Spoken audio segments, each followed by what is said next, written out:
This video is brought to you by catbeast.com. Design your own custom snapbacks and hats.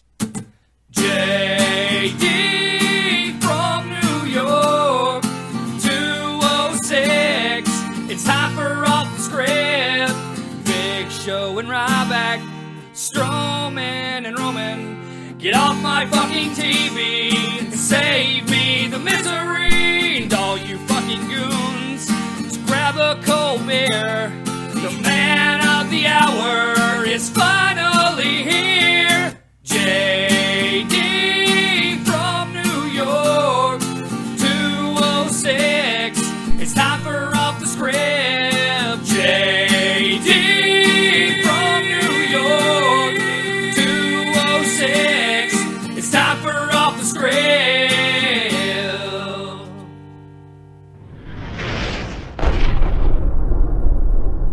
What is going on, guys? JD from New York here. Thank you so much for tuning back into the channel on this great Balls of Fire Sunday, July 9th, 2017.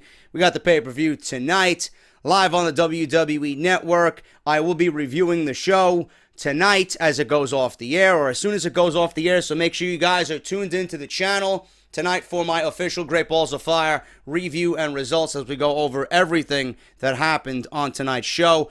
As of right now, all things seem to be going perfectly. We should be streaming live reactions for the Great Balls of Fire pay-per-view on Twitch. So if you guys want in on that, and you guys want to interact with me on there, we will be live on Twitch, twitch.tv/JD from New York. Make sure you guys go and follow me over there if you guys want to have some fun and get a live reaction to me watching Joe versus Lesnar for the Universal Championship, as well as Braun Strowman and Roman Reigns in an ambulance match tonight live on the WWE Network. So make sure you guys go and do that. I would greatly appreciate it. Follow me on Twitter at JDFROMNY206. Hit that subscribe button down below with that bell for the notifications so that you guys get notified every time I upload every single day. And I want to thank all the new subscribers that came over from my Great Balls of Fire preview and predictions video, which is live on the channel right now. If you guys missed Off the Script 177 part 1 and 2, those are live on the channel right now, as well as my NXT Monday Night Raw review and SmackDown review, as well as exclusive Great Balls of Fire information as it pertains to Roman Reigns and Braun Strowman, Off the Script Extra, all that stuff from this week live on the channel right now. If you guys want to support the channel, all you got to do is go to Patreon, patreon.com/JD from New York 206. That's JD from NY 206 on patreon.com. As little as $1 a month. If you guys want to up your pledge to $3, you guys get Off the Script Retro, which is coming today as well. And you guys get exclusive rights to my Discord chat, where we talk about all the happenings in the WWE, all the biggest news and rumors that we discuss right here on Off the Script. And you guys get early access to each and every Off the Script video that I do every single weekend. So that is the best way to support the show. If you guys want to go and do that, once again, that's patreon.com/JD from NY 206. Let's talk about this AJ Styles situation, man. A lot of people have been asking me, what do I think about this AJ Styles situation? If you guys have not heard, AJ Styles is the new United States Champion. Why? I don't know.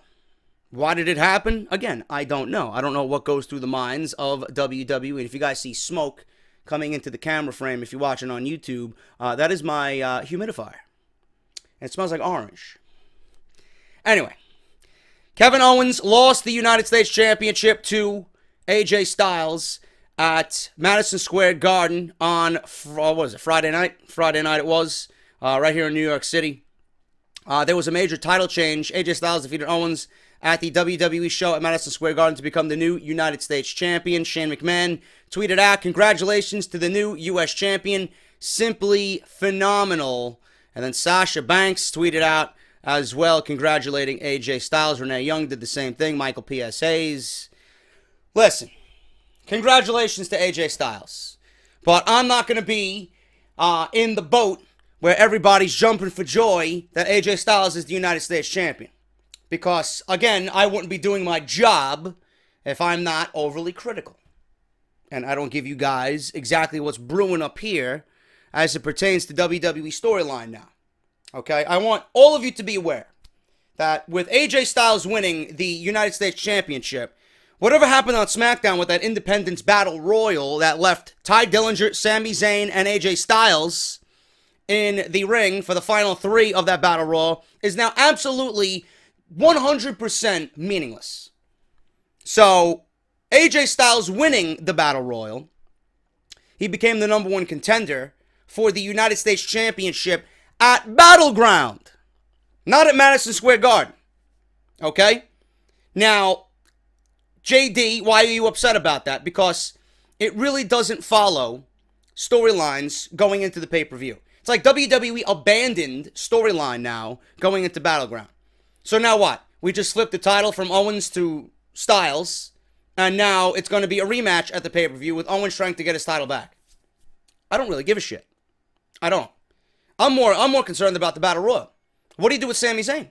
Sami Zayn was the last one in that Battle Royal with AJ Styles. Now, is Sami Zayn going to be gifted a United States Championship title match, being that AJ Styles beat the champion and automatically made this Battle Royal useless and worthless and unimportant now? Per storyline? Are we going to compensate Sami Zayn for being in there? Or what about Ty Dillinger?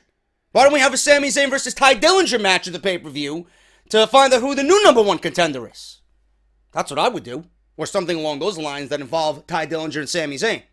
You know? Now, the other thing I was thinking about here, there's 2 other things I'm thinking about. One of the other things I'm thinking about here, which a lot of you guys shot down, but I would not put it in a category where, you know, it's not really a possibility, but I would not doubt that WWE would do something this petty, you know? Kenny Omega wins the IWGP United States Championship at the G1 in Long Beach, right? He beats, I don't know, I forgot who he fucking, Ishii, right? He beat Ishii for the United States Championship in that final. Kenny Omega is the new United States Champion, right?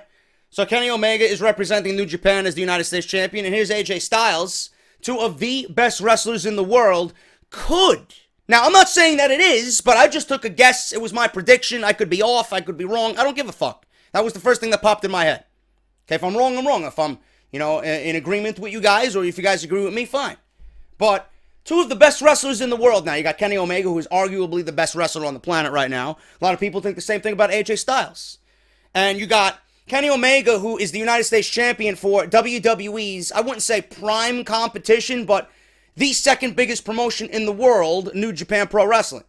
You got Kenny Omega, who is heralded as one of the best wrestlers on the planet as your United States Champion. Now, WWE has AJ Styles, who is heralded as one of the best wrestlers on the planet, with great-looking hair, by the way. And he is the United States Champion. I mean, it's a bizarre coincidence there, Mr. McMahon. Now, I know Vince McMahon probably don't even know how to spell Kenny Omega. Vince McMahon probably don't even know how to spell G1, you know? He don't even know what a G1 is. He probably thinks it's fucking some shaving cream, you know? Or Kevin Dunn will think it's some new form of fucking wood that is easily combustible and you can start an outside fire within seconds, you know? That's what those guys are probably thinking. G1? Is that a new form of wood? You know? I would not put it past them. And then people are telling me, JD, I don't think so. What does Kenny Omega have to do with AJ Styles? Oh, Kenny Omega has a lot to do with AJ Styles. What? They're one and the same. They both wrestle the same fucking way. Kenny Omega has already stated that he wants a match with AJ Styles at WrestleMania in the WWE. Right? Kenny Omega won the United States Championship. Why not give AJ Styles the United States Championship? A much uglier looking United States Championship, but a United States Championship nonetheless. You know? They have a lot more in common than you think. And people are like, JD, I don't think WWE is even watching New Japan. New Japan is years away from even competing with the WWE. See, this is the problem with you people. This is the problem with you people. Why is WWE failing to gravitate the audience to come to these shows? And why is the WWE failing their audience? And why is WWE not as popular or fun as it used to be? It's because WWE has no competition, you know? Vince McMahon might not know who Kenny Omega is. Vince McMahon might not give a shit what New Japan does. But that doesn't mean people in WWE don't give a fuck what New Japan is doing. I'm pretty sure there's a lot of fucking people in New Japan, or in WWE, that have their eyes on New Japan. I'm sure there's a lot of fucking people in WWE that have their eye on Kenny Omega. Don't give me this bullshit, okay? WWE and people within WWE for sure know who Kenny Omega and New Japan Pro Wrestling are.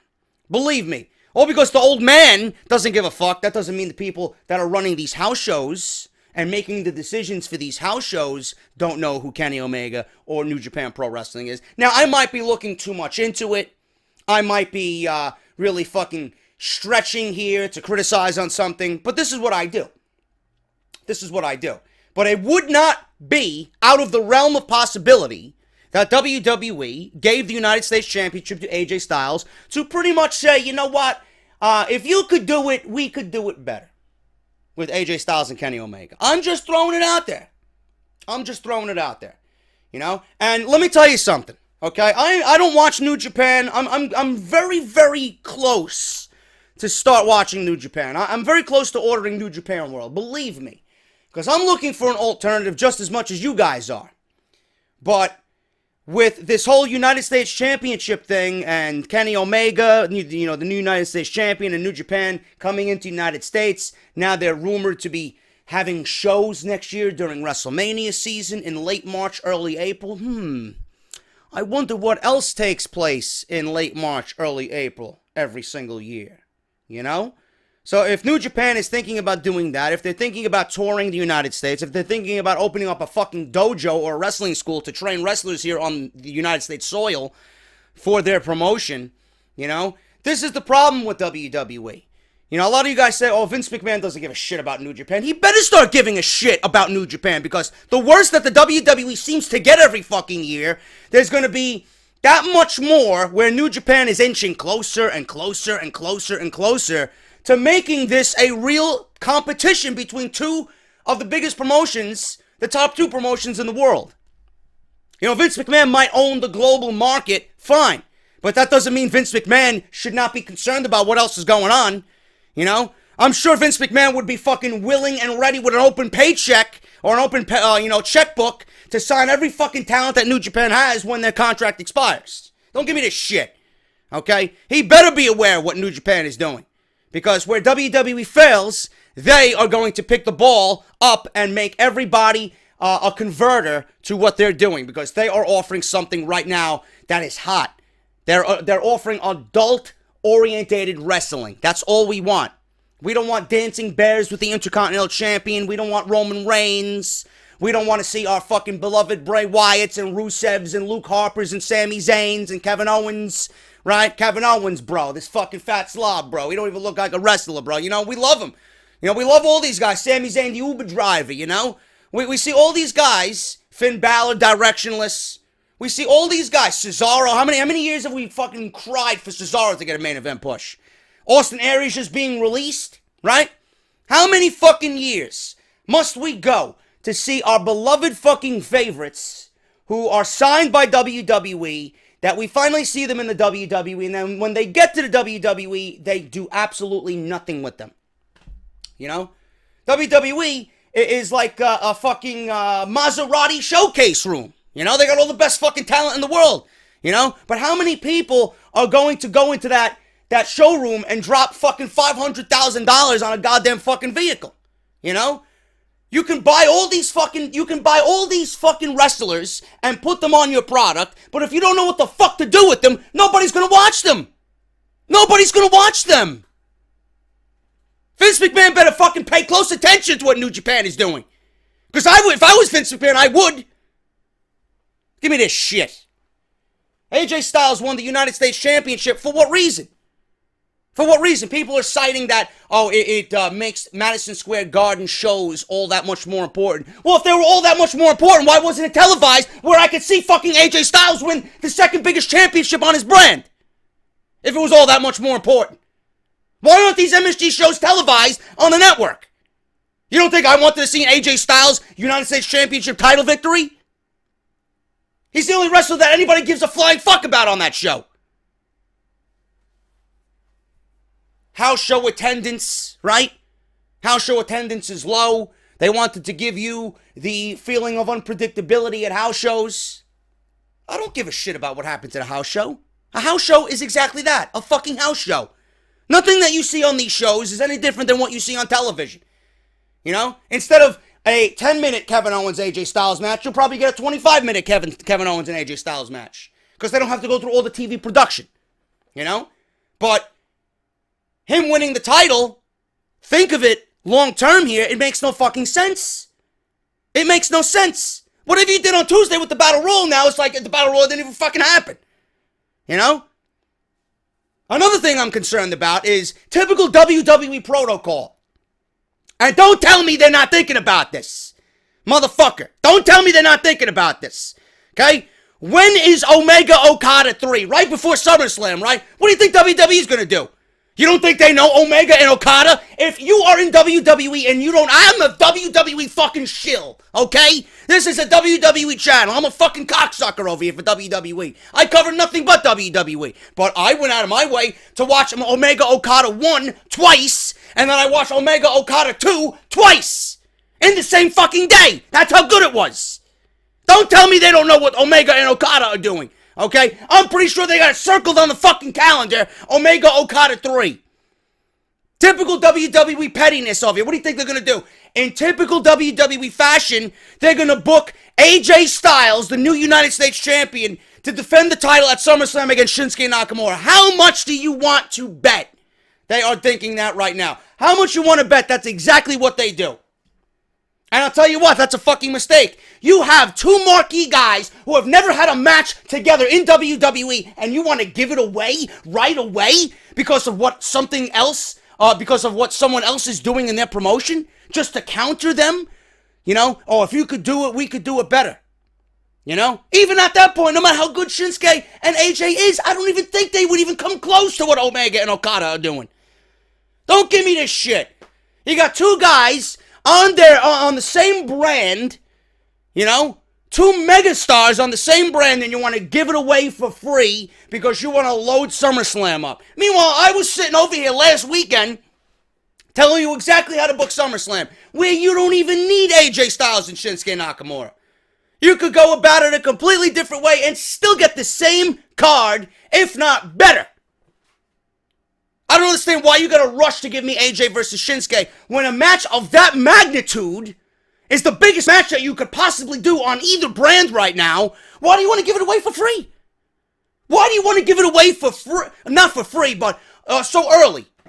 On the same show that's gonna have Brock Lesnar and Roman Reigns potentially, or Brock Lesnar or Braun Strowman. If it's not gonna be the main event of your show, why are you putting it on the undercard? That has WrestleMania main event written in its DNA. Why are you giving us that now? I'm afraid they are going to do it at SummerSlam. That's why they gave AJ Styles the title. To make the match between Shinsuke and AJ mean something because the title's on the line. And don't give me no bullshit that Omega and Okada isn't directly influenced by that. Give me a fucking break. Give me a break. You can bet your fucking bottom dollar that Omega and Okada 3 in that tournament is going to be the reason why we get Shinsuke and AJ Styles at SummerSlam. Now, I hope to God we don't, but if we do, by some chance, you know there's a little sprinkle of Omega and Okada thought in booking that Shinsuke AJ Styles match at SummerSlam. Guarantee you. Guarantee you. So, if that's what we get, I'm telling you right now, I'm going to swallow it. I'm going to fucking enjoy it. But I'm not going to agree with it because it's not the right time. It's not the right time.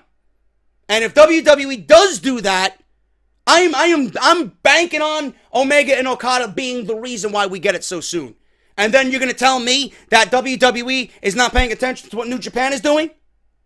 You mean to tell me they don't know two guys who put on some of the greatest fucking matches that are being talked about in the history of this fucking sport in this 1 year? You don't mean to you mean to tell me they're that ignorant over there that they don't know what these two guys are doing this year? Give me a fucking break. Vince McMahon, I don't know. Who the fuck knows? I don't know what the fuck that old man is thinking. But don't tell me that Triple H isn't keeping a fucking close eye on what Kenny Omega's doing. He's got the fucking date, his contract ends circled on his calendar. Ready and willing to give this guy whatever he wants. Don't give me this shit. Don't give me this shit. And Okada was at Raw and at SmackDown. So don't give me this shit that they don't know who those two guys are. Because Omega is fucking coming to the WWE for sure. For sure. If it doesn't happen in 2018, it's going to happen eventually. Okada, he was in gorilla position all Monday Night Raw. Where do you think Vince McMahon sits all Monday Night Raw? Okada, you know, he was there. They know who he is. Anyway, that's my opinion on that. You wanted my fucking opinion? There's your fucking opinion, motherfucker. Anyway, I don't like it. But if any of what I just talked about happens, I'm telling you right now, man, I'm either a fucking mind reader or I am that fucking brilliant. Seriously. AJ Styles is your new United States champion. By all means, have a blast. Doesn't make any fucking sense to me.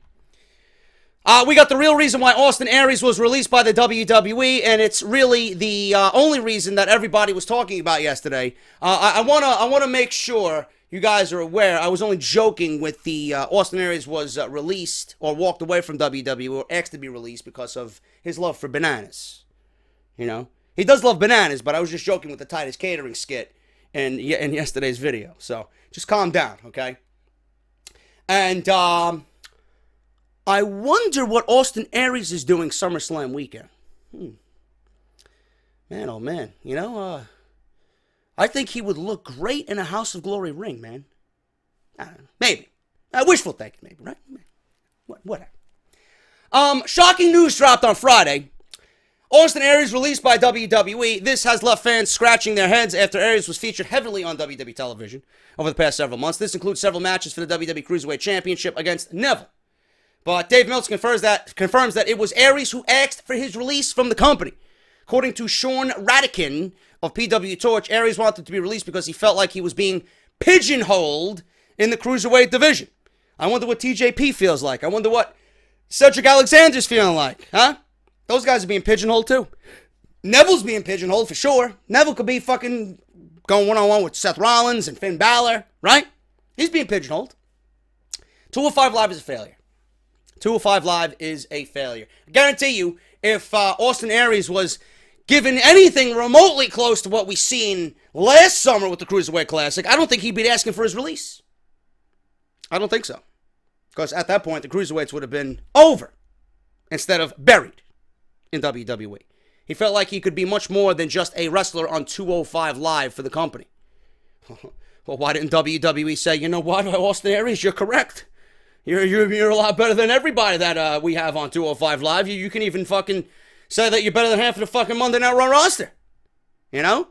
But the same report from the Torch says that Aries had a bad attitude backstage, which I also heard, and that made it easier for WWE to grant the release. A lot of people said that Austin Aries had a narcissistic complex to him, that he was better than everybody else, and that he carried himself as his shit doesn't stink. That's what I heard on Twitter. Aries tweeted after the news dropped, he tweeted an emoji. He tweeted a banana emoji, a smiley emoji with sunglasses, and a thumbs up. Aries is very talented. He will find work, no question, which I'm assuming he already did. I think he already found work. So we'll see what happens with Austin Aries as he rounds out his 2017. But that is the reason why he left WWE or asked for his release from WWE. He didn't want to be pigeonholed in the 205 Live division, the Cruiserweight division. So there you go. Sucks to be WWE, huh? All this talent, they don't know what to fucking do with it.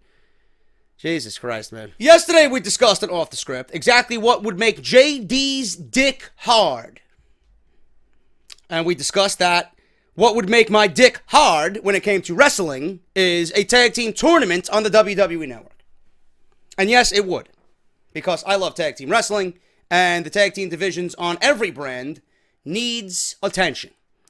But now, there are rumors today that there is another tournament that WWE is possibly thinking of devising on the network, and it will be a take or an expansion on the Mae Young Classic with the females. There are rumors floating around that WWE has discussed a women's tag team tournament for next summer. This will be the female equivalent of the Dusty Classic that happens in NXT. If this turns out to be true, this could lead to the creation of the women's tag team titles in WWE as the prize for the tournament winner. This is only speculation, but it seems like it would be the case based on previous tournaments. Take these rumors with a grain of salt. As always, there are rumors going around also, which we discussed on Off the Script yesterday, that WWE will be, I don't know if it's really going to be coming to January's Royal Rumble event, but they are possibly planning a women's Royal Rumble in 2018, but we will have to wait and see on that. Those plans are not concrete as of yet, but for sure, if you are a female in the world of professional wrestling, this is obviously some exciting stuff. All I will say is this is way too early. This is nothing but pure speculation right now. Don't put one foot in front of the other here, okay? Let's get done with the Mae Young Classic. Let's get a winner crowned there. Let's get these divisions replenished, especially NXT, right? Let's get some top-tier talent to pretty much take over Asuka's spot so we can move Asuka and Peyton Royce up to the main roster. And then we can worry about the men's tag team. And then if you want to do something with the women again next summer like you are doing this summer, you can do the women's tag team classic or whatever the fuck you want to call it. But don't put one foot in front of the other, man. Or don't try to run before you can walk. All right? So, or whatever the fucking saying is. You know, don't try to walk before you can crawl. All right? This is great. Obviously, I am a huge fan of tournaments. I love the tournament aspect. I love what a tournament can do to build up a talent. But one thing at a time. This all sounds great, but truly, it's one thing at a time. Let's get through the Mae Young Classic first. Let's crown a winner. We'll do the tag team for the men's, and then we can worry about the women's as always. But if anything needs to happen here with the women's, if you want to do a tag team, there needs to be a solid division. You're not going to have a tag team championship for the women and there's going to be fucking 3 teams. I don't want it to come to that. You got to have a solid foundation to actually call this a division for tag team women's wrestling. I don't want to see what we see on Monday Night Raw. If you're going to do it right and make sure there's plenty of talent to make the division competitive. That is all I ask. That is all I ask. I don't want to see fucking teams broken up. I don't want to see fucking 3 teams on a brand. All right? Because then it's going to get boring. And I don't want to see anything outside of those main components. Because if you do, it's just going to be the same as everything else that we see. Shit. That's all I got to say about that. Moving on, we have WrestleMania and Summerslam hosting bids that were rumored to be rejected by WWE as of late. Sports Illustrated, Justin Barrasso recently was a guest on the Danny Picard show. He revealed that the New England Patriots were rejected in their bid to host WrestleMania at Gillette Stadium. According to Justin Barrasso on my podcast, he says, the Patriots tried to get WrestleMania at Gillette Stadium, but were turned down by WWE. WWE also apparently rejected the bid of the Red Sox to host SummerSlam at Fenway Park. SummerSlam at Fenway Park. What is Fenway Park? What is the maximum capacity in Fenway Park? What is it, like 20,000? You know, I can't imagine it being any more than that. You know, I mean, the thought of it sounds cool. You know, sitting above the Green Monster watching SummerSlam, I'd fucking get a ticket. You know, but I don't know how well that would come off. So Massachusetts, New England. Sorry, bro, for all you Massachusetts out there, or whatever the fuck you call yourselves, New Englanders, you know. Maybe next time. What I'm concerned about is where WWE's going to host SummerSlam next year, because I actually enjoy it being right in my backyard here. You know, all you got to do is take a 40-minute drive over to Brooklyn, and you're there. But normally, if you live in here, you're not going to drive over to Brooklyn. You're going to take the train, which is like fucking 2.5 hours, because the MTA fucking sucks cock. Fucking MTA is always a fucking problem. Signal failures or track problems. There's a leak on the track, electrical failure. You got half-witted fucking morons working for the MTA. How you people even have fucking brains, let alone a job? I have no fucking idea. Biggest crooks in the city. MTA, if you live in New York, I'm telling you right now, if you drive, what I'm about to tell you, if you drive in New York City or take public transportation, these next 2 things I'm going to tell you are the absolute fucking God-honest truth, man. And there's no way that the people listening to me, if you live in New York City, you're not going to agree with me. The MTA is the worst fucking company in the world. They are the absolute fucking bottom of the barrel worst. Awful. The customer service is fucking terrible. Their service is fucking god-awful. It is the worst fucking thing you could possibly ever conceive for a business. And then the Cross Bronx Expressway, right over here, right where I live. Fucking 5-minute drive to hop on the Cross Bronx Expressway. The worst fucking highway in the United States. I don't give a fuck how you people in Los Angeles deal with traffic or in Georgia. I don't give a fuck, man. You drive on the Cross Bronx Expressway any time of the day. It could be fucking 7 o'clock in the morning. It could be fucking 4 o'clock in the afternoon. It could be fucking before lunchtime. It could be fucking midnight. It doesn't fucking matter. Every time you hop on the Cross Bronx Expressway, you are stuck in an hour and a half traffic. I swear to God, it makes you want to physically leave your vehicle there and walk to wherever you gotta go, and you will probably get there in just as quick time. Awful. Absolutely awful. So, before I got on my rant, I'm wondering what WWE is going to do with Summerslam next year. Because their contract this year is up. 3 years here in New York City, done. Are they going to re-up? Are we going to see SummerSlam back in New York City next year? Are we going to see SummerSlam back in Los Angeles next year? Maybe somewhere else? You know, people want SummerSlam or WrestleMania. I think it would be cool to have SummerSlam back at, Wembley Stadium, United Kingdom. I think that would be great, but a lot of problems come with that. Time differences, and how do you stream it, and when you go live, and all this other bullshit, So, WWE's got some thinking to do, but as far as WrestleMania goes, I think somewhere in the back of Vince McMahon's brain, he knows where he wants WrestleMania to be after New Orleans. But SummerSlam is going to be very interesting, man. I'm pretty sure we're going to get an announcement sometime this year about SummerSlam next year. They might even do it during SummerSlam weekend, But right now, their contract is up, and SummerSlam next year does not have a home city. So it's going to be very interesting to see. But New England, sorry, bro. Maybe another time. Let's see what else we got here, man, before we get on to some things I want to talk about with Alberto El Patron and his bizarre behavior, because I got news on him. Let's see here. Where's my notes? We have news on... Actually, we'll talk about this. What's next for Kenny Omega and the IWGP United States Championship? Big New Japan plans. Kenny Omega is one of the hottest products in pro wrestling right now, if not the hottest, and Dave Meltzer said that he might even be the greatest wrestler in the world on a recent episode of Wrestling Observer Radio. Omega has wrestled the best with the world outside of the WWE, and he's looking for his next batch of opponents. Omega will be participating in the G1 Climax tournament after a brutal match with Ishii at the G1 USA tournament, where he won the first ever IWGP United States Heavyweight Championship. But after the G1 Climax tournament is over, Meltzer says Kenny Omega will be looking to defend his newly won title, and will probably be in Ring of Honor. Apparently, Kenny Omega is flirting with a few opponents right now, but Dave said he's pulling for Will Ospreay. The two had an amazing match at PWG, and it's reported that they are looking to recreate that magic. New Japan is making some big moves in the United States, and it is said that there will be even more traction very soon. The Japanese wrestling company will be opening an office and a gym in Los Angeles, and there is talk of them running a show in New Orleans next year as well to coincide with WrestleMania weekend. Apparently, that's a ballsy fucking move, I'll tell you that right now. That is pretty much, I don't give a fuck who you are type attitude that New Japan is going to be running in New Orleans next year during WrestleMania weekend. And God bless him, man. Kenny Omega, in his speech after he won the United States Championship, he said, there's 2,000 people here. Next year, it's going to be 20,000. It's a pretty bold statement there, Mr. Omega. But there's no doubt in my mind that people, more and more, the more they see of you and the product, the more that people will want to come out and see it. And especially during WrestleMania weekend, Jesus Christ, you'll probably sell out any arena in that city if you want to. Because I'm sure people that weekend are going to be hungry for some of the best fucking talent to walk into that city outside of the WWE.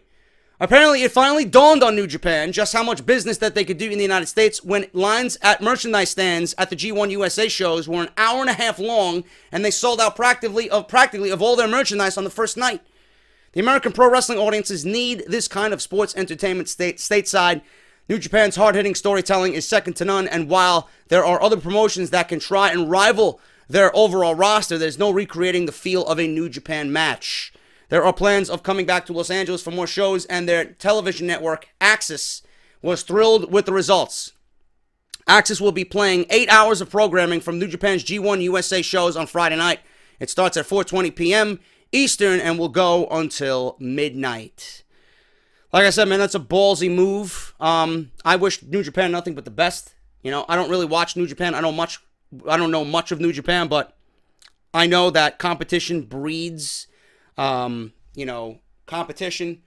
in other companies. It might light a fire under WWE's ass if they see New Japan slowly rising through the ranks, and you don't want to be outdone. So, whereas WWE right now has really no competition in the United States, they are lax, they're lazy, they just fucking get by with whatever they can, and they know people are going to watch. But if there is competition alongside WWE, people will be quick to jump ship, and WWE doesn't want them to jump ship. And again, with the story of Daniel Bryan teasing that he wants to wrestle, if New Japan is coming to the United States, I think New Japan and especially someone like a Kenny Omega who holds that United States Championship, don't think that Daniel Bryan isn't thinking in the back of his mind how he would love a match with fucking Kenny Omega. Give me a break, So I see Daniel Bryan, if not with the WWE, I see him being a very big part of what New Japan does in the United States, and that will certainly move the needle for New Japan here stateside. I'll tell you that right now. But that is a ballsy move on them to be running shows in New Orleans next year for WrestleMania. That's pretty interesting. New Japan, Kenny Omega, I wish them the best of luck. They're opening up a dojo and a gym in Los Angeles. They want to train their guys here. And they want to get them right and ready on how to become a New Japan wrestler, not sports entertainer, asshole. But Kenny Omega, man, he's the IWGP United States Champion, defending his title in Ring of Honor, man. That's pretty interesting there. So if Kenny Omega is wrestling in Ring of Honor with that IWGP United States Championship, it's going to make those shows all that much more must-see. I'll tell you that right now. Backstage news on Mauro Ranallo and his WWE return. Welcome home, first of all, for Mauro Ranallo. It's 2 weeks, and I absolutely love what he's done on NXT. This was one of the biggest surprises of the summer. Mauro Ranallo returning to the WWE as part of his NXT's commentary team. After leaving the company under some unfortunate circumstances earlier in the year, Ranallo returned at the most recent NXT tapings and seems to be with the company going forward. Now, we have a better idea of why he's back and why he left in the first place. Now, according to Dave Meltzer, by way of Wrestling Inc., Ranallo didn't leave WWE due to his issues with John Bradshaw Layfield, JBL, whose anti-Ranallo comments on Bring It to the Table weren't his own idea, meaning that there were deeper issues. The new deal requires Ranallo to work several fewer dates for the company, 18 to 20 instead of 75 to 80, which will include TV tapings and takeovers. Ranallo is allowed to work outside the WWE for Showtime Boxing and Bellator MMA. The new deal lasts for 2 years. So I'm just glad Mauro is back. I don't give a fuck what circumstances or what type of deal he's under. I'm just glad that he's back. He gives the product an overall feel that has been missing with legitimacy. His voice is great. He makes everything feel so much more important than it really is, and that's all I ask from a commentator. He knows his shit. He knows his wrestling moves. He can tell a great story in the ring. He's quick-witted. He's on his toes every time. I love him, man. I think he's great. He's incredibly talented. He's the best play-by-play announcer in the business right now.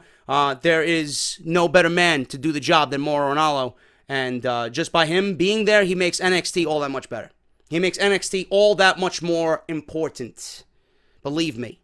And now, with Ranallo on NXT with Nigel McGuinness and that other fucking idiot, you don't even need him at all. I'm just talking about Nigel McGuinness and Mauro Ranallo. You might have the best commentary team in WWE right now, in NXT. We had it with Tom Phillips and Corey Graves. Now we see Mauro Ranallo and Nigel McGuinness. Can't beat that, man. Can't beat that. I'm just glad that he's back. Finally, guys, we're going to end with this. Alberto El Patron rips the WWE after a title win, says it is full of losers, and his girlfriend, his fiancée, whatever the fuck she is, was at ringside wearing a fucking luchador mask. That's being rumored right now. Last Sunday, Slammiversary number 15, TNA Impact dissolved to rebrand entirely as Global Force Wrestling, and the new champion had a huge message for WWE. The main event of the pay-per-view was Alberto El Patron, Alberto Del Rio for you WWE guys out there. They seen Del Rio unify the Impact Championship and the Global Force Wrestling title in a victory over Bobby Lashley. While the match and title unification was big enough in itself, it was El Patron's promo afterward that had everyone talking about it afterward. Yes, it was a promo where he pretty much said that every single person in WWE is a loser, while he delivered his promo, his on-again fiancé, because they originally had teased a breakup, I assume, or they had broken up and they got back together. Who the fuck cares? This is not TMZ, okay? Nobody gives a shit what you do. His on-again fiancé, Paige, a current WWE superstar, by the way, reportedly sat at ringside. The match came to an end with Del Rio delivering a vicious double stomp to Lashley and getting the 3 count. After the match was over, he was handed both belts, and it is expected that he will be given a new singles title at some point. If not already, because I don't watch Impact. Who the fuck does? A number of wrestlers came out to the ring along with Jeff Jarrett to congratulate the new champion, and that is when it happened. According to Wrestling Inc., El Patron cut a promo for the live crowd that did not make the air. Thank God, because I'm sure WWE would have been all over that shit. Fans began chanting, "You deserve it," at him, and that led him to cut a scathing promo on the fans who aren't real and aimed the rest at all of the WWE. El Patron said his match with Bobby Lashley was great and that he would wrestle him again and again. El Patron then proceeded to call himself a badass motherfucker who has wrestled everywhere in the world, even that fucking company, WWE, which is full of losers. You, Lashley, gave me the battle of my life, and for that, and for these fans, the real fans, let's do it again. Not for you, not for me, not for the, I guess the world of pro wrestling, he said, because we're not fucking sports entertainers. Bobby Lashley and every single wrestler in Impact Wrestling, in this place, we are not sports entertainers, we are fucking wrestlers. End quote. It is rather interesting that he said this since his fiancée Paige is a WWE superstar who is still in the contract with the company. Wrestle News reported last night that Paige and Alberto El Patron were back together and she was backstage at Slammiversary for his big match. Some fans even caught her in the arena, as The Sun is reporting that she put on a mask and sat ringside to take in the main event match. If this ends up being true, you cannot expect WWE to be thrilled about one of their superstars ringside and on camera for Global Force Wrestling. This is far from the first time that Alberto El Patron has ripped WWE. It is quite interesting that he chose to do this right after his huge win at Slammiversary. He was only able to unify the TNA Impact World Championship and the Global Force Wrestling title, but the bigger story may end up being Paige in a mask sitting at ringside for his main event match. Paige sitting ringside, you know, the more I see her act and the more I see her behavior, it's like she's pushing the envelope to see how far she can go, and if something sticks, then she's going to say, look at that, look at what I did, and WWE is going to fire her. And at that point, I don't think she's going to care, because that's what I think she's trying to do. She's trying to fucking inch and push to see how far she can go until WWE says, listen, honey, enough is enough now, okay? You either come back to us or you're fucking fired. That's it. So, I don't know if she's in breach of contract. I don't know if she really gives a shit at this point, but Paige looks like she is wanting to be terminated from her WWE deal, which is a shame because she can add a lot to either division on Raw or SmackDown, especially Monday Night Raw, where something needs to be injected into that division to give it some type of fresh feel, because right now, there's nothing outside of Alexa and Sasha Banks. Bayley's dead. Nia Jax is coming along quite nicely, but other than that, there's fucking nothing. Paige would fit like a glove on Monday Night Raw, and she was one of the best divas in the fucking division. When Paige first came up, we all like, oh my god, look at Paige. We can't wait to see her succeed, right? And what happened? She turned into what she is today. But Alberto Del Rio, man, it sounds like this guy is a salty motherfucker. For whatever reason, you heard reports that WWE promised him a main event push, which we all assumed he was going to get because he beat John Cena in 10 minutes. On his return day back, he beat John Cena for the United States Championship. They aligned him with Zeb Coulter, right? Everything seemed to be up and up. And then we heard stories that Del Rio was promised a main event push bigger than what we seen him beating Cena for the United States Championship. We heard that Del Rio was promised Paul Heyman, right? And then clearly, you know, none of that happened because of backstage politics. He wasn't liked. Triple H didn't like him. You know, Vince McMahon, I don't know if Vince McMahon liked him or not, but it was all Triple H. And then if you're the son-in-law of Vince McMahon and you get in Vince McMahon's ear, right?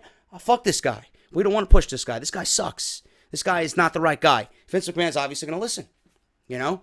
But, well, on some things. On some things he does, on some things he doesn't. But, you know, Del Rio was promised something and he wasn't given anything. And we seen Del Rio, with the possibility of finally being a main event star in WWE, to right back to where he was when he first left, if not worse. He didn't do anything.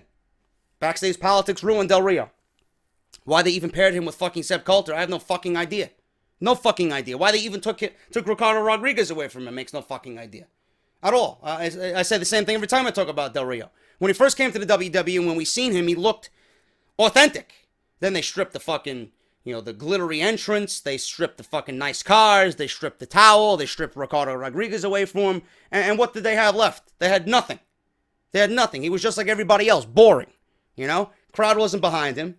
They didn't give any type of push to Del Rio where a crowd could really either love him or hate him. But he seems to be successful everywhere else that he goes except for WWE. There's got to be a reason for that. Maybe he's just not liked. And now he's taking his anger out on WWE, which is not really the most professional way to go about it. He's burning bridges left and right, but I don't see WWE actually giving a fuck right now. Who cares? Who cares? But listen, Del Rio, if I was Del Rio, yeah, I'd be angry. Yeah, I'd be salty because I was promised something and wasn't given that before I signed my deal. Yeah, I'd be salty. I'd be upset. But eventually that anger is going to be, okay. You're gonna live to see another day. You're going to wake up and realize, listen, what the fuck am I worried about? I'm making my money. I got a fucking hot chick next to me, right? And I got gold around my waist. What do you give a fuck? What do you give a shit? You're probably making more money, if not the same amount of money, than you were in WWE. Just go about your business. Do what you love to do. And don't put your name out there bashing your old employer. It's not a good look, bro. It's not really a good look. And that's it, man. That's off the script. Hope you guys enjoyed it. I will be back today with any more great balls of fire news and rumors. If anything is late breaking, anything is big enough, I will report it for you guys in an off the script extra video. And I will see you guys later tonight for great balls of fire live on the WWE Network. Follow me on Twitch, twitch.tv/JD from New York. Follow me on Twitter at JD from NY206, patreon.com/JD from NY206, and hit that fucking subscribe button down below and that bell for your notification for the best WWE talk right here on YouTube.com. I am, of course, JD. Smash that motherfucking thumbs up, man. And I will see you guys later tonight for great balls of fire. Until then, take care, have a great Sunday, and I'll see you tonight for the pay-per-view.